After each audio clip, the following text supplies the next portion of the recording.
Yoshlik talabalar shaharchasi hokimligi yetakchi mutaxassisi bo'laman. Eshityapsiz asosan. Judayam xursandman.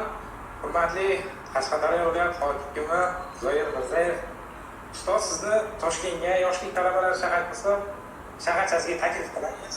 Kelib Qashqadaryolik yoshlar bilan, tashabbuskor yoshlar bilan uchrashib, yaqindan muloqot o'tkazib, birgalikda mana shu katta bir uchrashuv tashkil qilsaydi, Qashqadaryolik yoshlarni, tashabbuskor, ilmga chanqoq yoshlar bilan siz bilan viloyat hokimligining yetakchi mutaxassislari bilan uchrashuv tashkil qilsa degan taklifni bermoqchiman. Juda ma'qul, mana hamkorlikda qilamiz. Yoshlar agentligining yordami bilan men hamma shahar tuman hokimlarini bo'laman. Xudo xolasa bu narsani mana shu dekabr oyida qilishimiz kerak. Bo'lmasa mana Temurolimiz tayyorgarlikni boshlaylikda, joyini belgilab, hammasini qilib, men juda ham xush bo'laman. Sababi o'zim talabalik paytimda tumanimiz hokimini borib bizni talabalarni yig'ib uchrashuv qilganligini haligacha eslab yuramiz. Bir marta bo'lgan, lekin ko'p eslaymiz. Men tayyorman bu tashabbusga. 2 yildan beri bu narsani harakat qildik. O'zi rejamizda 2020-yilda bor edi. Pandemiya bo'ldi, 21 bunaqa. Xudo xolasa mana endi yaxshi kunlarimiz boshlandi. Menimcha endi amalga oshirsak bo'ladi. Bu rostini aytsam, bu mening orzuyim, mana shu narsani amalga oshirish. Rahmat tashabbus uchun. Qishloq xo'jaligi mexanizatsiyalash muhandislar instituti Qarshi filiali magistratura talabasiman, 2-bosqich.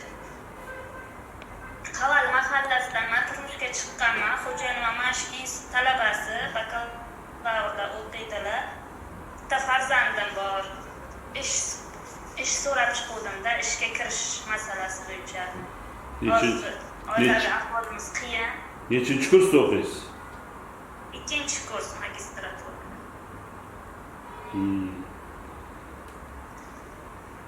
Yo'nalishingiz nima sizda? Nasos stansiyalar va qurilmalardan foydalanish va tashxisi. Yoshlar agentligiga bering, ertaga siz ish bilan ta'minlashga yordam bersak, o'qishni qanaqa qilasiz? Qanaqa qilib ekilasizmi? Yarim stavka bo'lsa bo'ladi. Kontrakt to'lashga qiynalamiz, xo'jayinim kontrakt o'qiydilar, nafaqadalar, o'qib turuvdilar, o'zlarining mazalari ishlamasdan bo'lmaydi. Yoshlar agentligi hujjatlaringizni bering, biz fikrimizni aytamiz albatta. Harakat qilamiz. Keyingisi. Shahzod Mavlon o'g'li 2003-yil Qashqadaryo viloyati kasb tumanimiz qishlog'ida tug'ilganman. Eshityapmiz. Gapiraverish. Men bitta biznes reja bo'yicha murojaat qilayotgandim. Bu biznes rejamiz o'sha o'quv markazi rejasi bo'yicha buni tuman hokimligiga ham murojaat qildim. Yoshlar ishlari agentligi bo'yicha kasb yoshlar ishlari agentligi mutaxassisi bilan uchrashdim. Biz 4 kishi bo'lib bitta o'zimiz qishlog'imizda yana foydalanilmaydigan 3 yildan beri foydalanilmaydigan kollejni yuritmoqchi edik. O'sha bizlarda o'quv markazimiz 13 ta fanga ixtisoslashgan, 8 ta kasb hunarga ixtisoslashgan bo'ladi. Bundan tashqari yosh jurnalistlar nimasini ham ochmoqchimiz, maktabni filialini ham ochmoqchimiz. Yana qo'shimcha ravishda Muhammad Ali Ishonqulov tomonidan asos solingan yuksalish yoshlar tashkilotini ham o'sha yerda filialini ochmoqchimiz. Ya'ni keng qamrovli bo'ladi. Ya'ni barcha davlat xizmatlari o'sha yerda mavjud bo'ladi. Bu loyiha nasib bo'lsa tuman miqyosida, balki Qashqadaryo viloyat miqyosida eng yuqori darajalarga chiqadi, eng xayrli natijalar ko'rsatadi deb biz kafolat beramiz. Kim dars beradi? O'qituvchilar kim bo'ladi? O'qituvchilarni o'zimiz topib, Qarshi shahridan bo'lsa ham yoki Buxorodan bo'lsa ham, o'zim Buxoroda o'qib kelganman. O'sha topib zo'r natija qilib beramizda. Mutaxassislar bilan o'zimiz nima qilamiz? Sizga o'sha kollejdan 2-3 ta binoni ijaraga olib berish kerak? Yo'q, umumiy o'zi kollej o'shanaqa deb aytishdi, o'sha kollej yuritilmayotganligi uchun biz barcha keng qamrovli qilmoqchi edikda, o'shani to'liqligicha yuritsak deb murojaat qilgandikda. Bu murojaatdan o'zi bir haftadan beri barcha kishilarga aytganman. Bu haqda Temur Poyonovga o'zi ham, Alisher Sa'dullayev o'ziga ham murojaat qildim. keyin tuman hokimligiga bugun prezentatsiya taqlab o'shani qilib berib keldik. Hali tuman hokimi uni ko'rib chiqishi kerak ekan. O'sha masala bo'yicha bir haftadan beri 4 kishi harakat qilyapmiz. Juda ham qattiq. O'sha kollej foydalanmayapti-da hozir. Endi sizni hozir taklifingiz men tushunishimcha bir nodavlat oliy ta'limga qarab tortib ketyapti-da. Tartib bor. Masalan, agar xususiy ta'lim muassasasini yoki nodavlat ta'lim muassasasini markaz til o'rgatish yoki kasbga tilish markazini ochish bo'yicha tartiblar bor. Uni boshqaradigan ta'lim inspeksiyasini tamoyillari bor. Menimcha Temur Olimov buni bir chaqirib, mutaxassislarni chaqirgan holda bir muhokama qilish kerakda. Bizga bir biz amaldagi tartiblarga javob beradigan taklif bizni qo'llab-quvvatlaymiz. Lekin katta bir kollejni saqlash o'zi bir tablov qilingan narsa. Taklif uchun rahmat, harakat uchun rahmat, lekin biz qonuniy tomondan ko'rib sizga javobda aytamiz. Rahmat. Hozirda Toshkent davlat Toshkent axborot texnologiya universitetida o'qiyman. Mening muammoim shundaki, biz oilada 3 ta kontraktimiz, ota-onam ishlamaydilar, davlat ishida ishlamaydilar. Shunga nima biz ariza yozganmiz. Lekin ko'rib chiqilyapti-da, ko'rib chiqilyapti. Ko'rib chiqilyapti. Nima deydi? Temur Olimov yozib oling. Telefonlarni yozib olib, o'zini alohida gaplashing, tartibni tushuntirib berish kerak.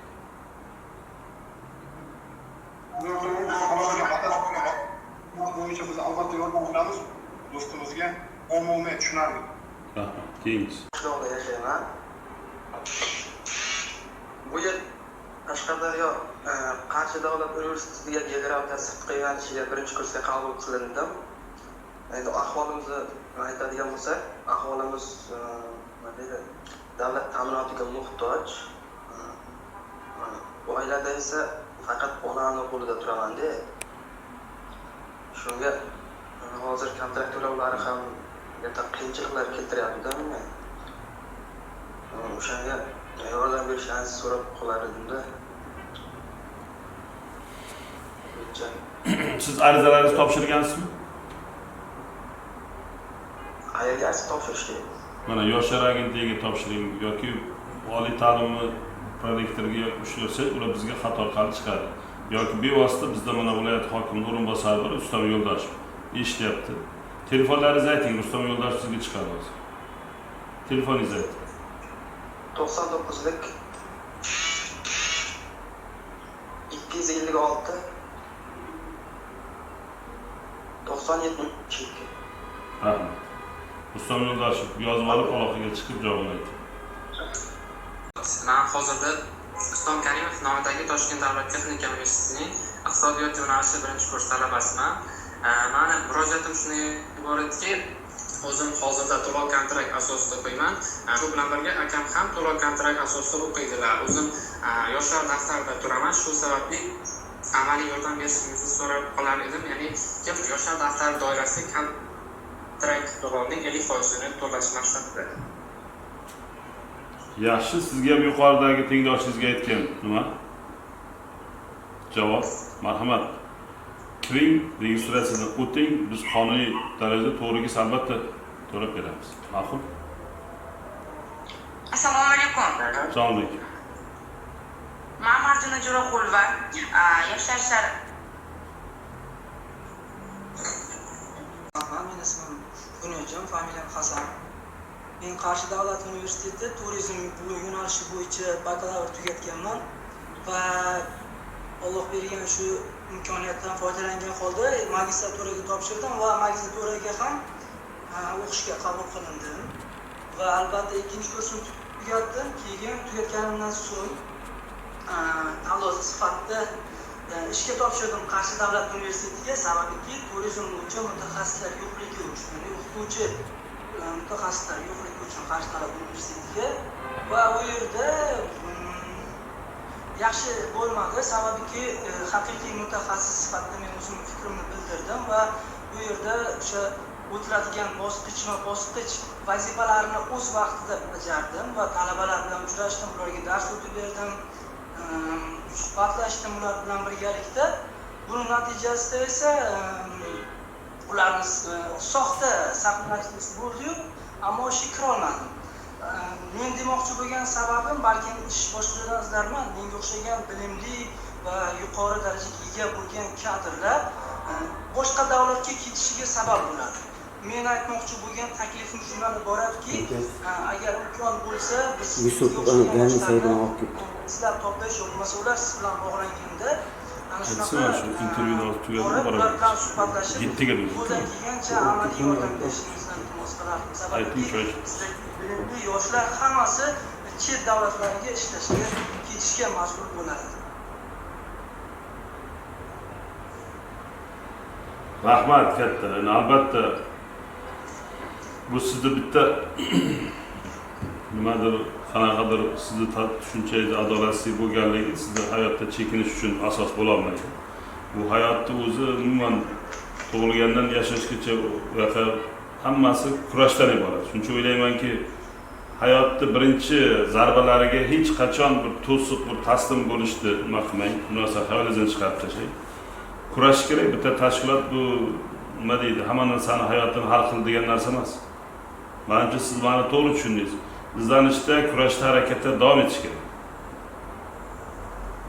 Oson tumanida tug'ilganman. Men 2001-yilda tug'ilganman. So'ngra shu Oson tumanidagi 45-sonli umumiy o'rta ta'lim maktabini 11-sinfini bitirdim. Men sog'ligimda ko'pgina shikoyatlarim bor edi. Meni sog'ligim juda xato edi. Men bir oddiy kambag'al oilasida tug'ilib o'sganman. Men so'ngra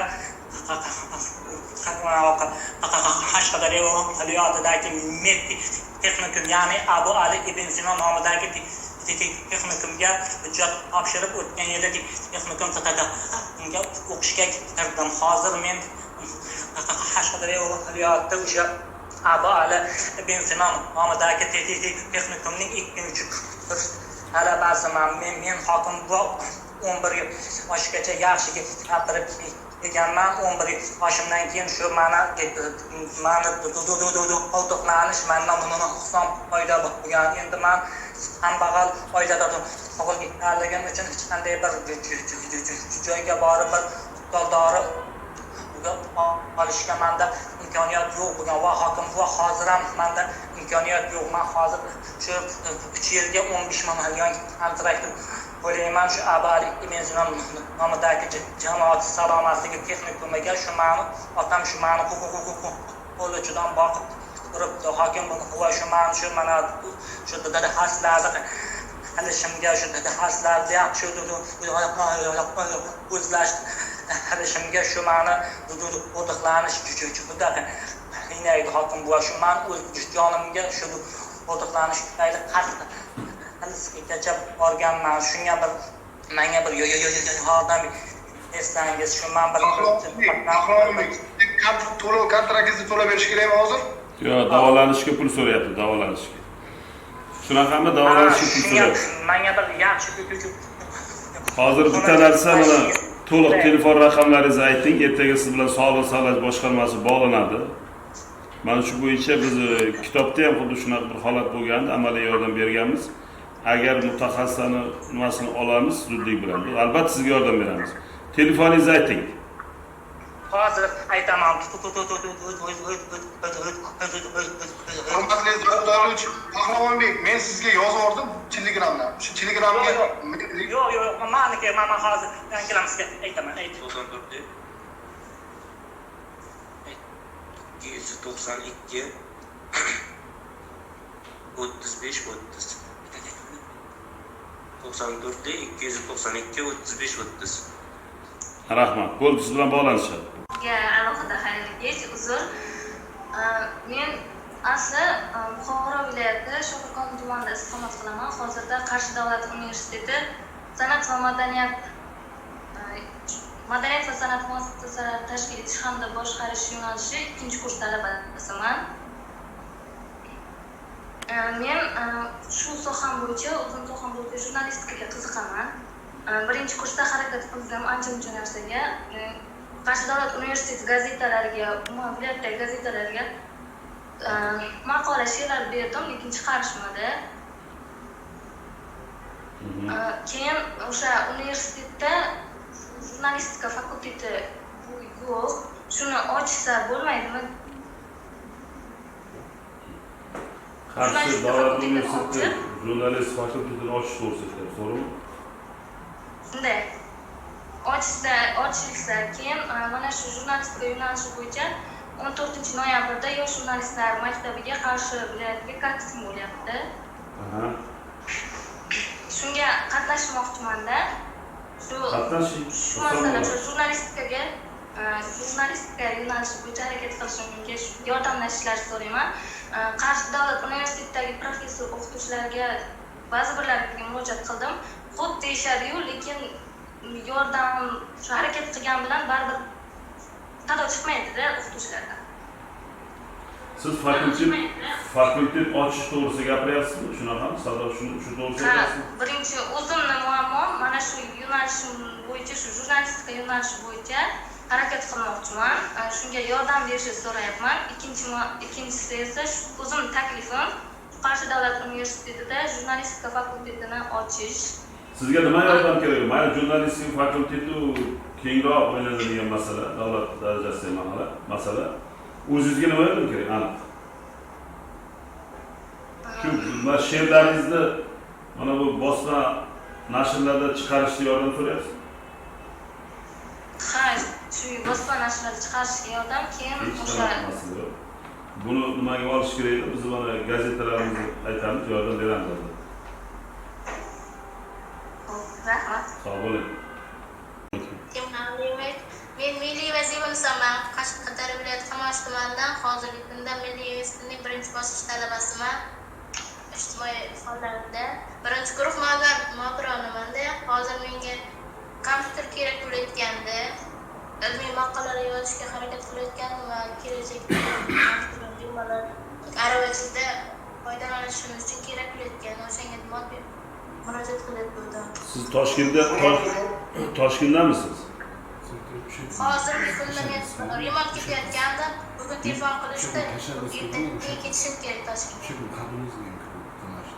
20 sentyabrda Qashqadaryoga kelgandim.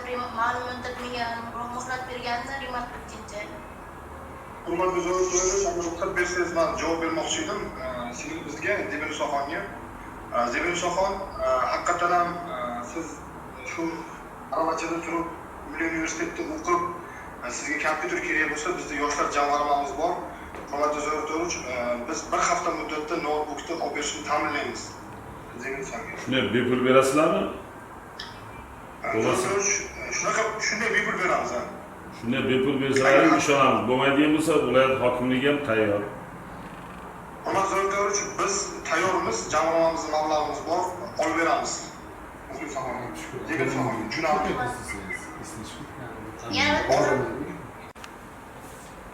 Zoir Mirzayev va chat ishtirokchilari, men Xudoynazar va Muxlisa Chiroqchidanman. Hozirda Qarshi davlat universitetining 3-kurs sirtqi talabasiman, o'qiyman. Ayollar daftarida turamiz, ya'ni boquvchisini yo'qotganlarda turamiz. Shuning uchun kontraktini to'lashga qiynalayotgandek, shunda bir amaliy yordam so'ramoqchi edim. Telefon raqamingizni ayting. 93lik 931 0710. Siz bilan bog'lanishadi. Rustam Yo'ldashmi, o'rinbosarim ishlayapti. Albatta yordam beramiz. Keyingiz. Dada gapiravering, eshityapmiz. Shahlo gapni eshityapmiz. Assalomu alaykum Zoir Mirzayev. Assalomu alaykum Sandra. Aysha. Men hozirdan tashakkurnoma rahmatnoma aytmoqchiman. Yoshlar daftariga kirib, mana shu kontraktim 50% to'langanligi uchun Zoir Mirzayevga Mirishkor tumani hokimiyatiga va markazi ochish maqsadi bor. Shunga o'quv markaziga ochishga amaliy yordam so'ramoqchiman. Nima amaliy yordam kerak? Nechinchi kursda o'qiysiz? O'zingiz nechinchi kursda o'qiysiz? Nechinchi kursda o'qiysiz o'zingiz? Men Qashqadaryo viloyati yuridik texnikum talabasiman, 2-kurs. Oilamiz yaqinda oilamiz boshqaruvchisi vafot etganligi sababli to'lov kontraktda qiynalganimizni murojaat qilmoqchiman. Murojaatim oilamiz temir daftarga kirgan, o'quvchisi yo'qolgan. Yaxshi, yozib olinglar, o'rganib menga xulosasi. Rustam Yo'ldoshev yozib olsin, Temur Olimich yozib oling. O'tgan yeriga murojaat qildim, lekin murojaatim javobsiz qoldi. O'shanga moddiy yordam so'rash maqsadida murojaat qilayotgan. Yana o'tgan yil boquvchingiz bo'lgan bo'lsa, albatta qonunga doirasi bo'lmasa to'lash qiyin bo'lgandi. Bu yil ko'rib chiqamiz.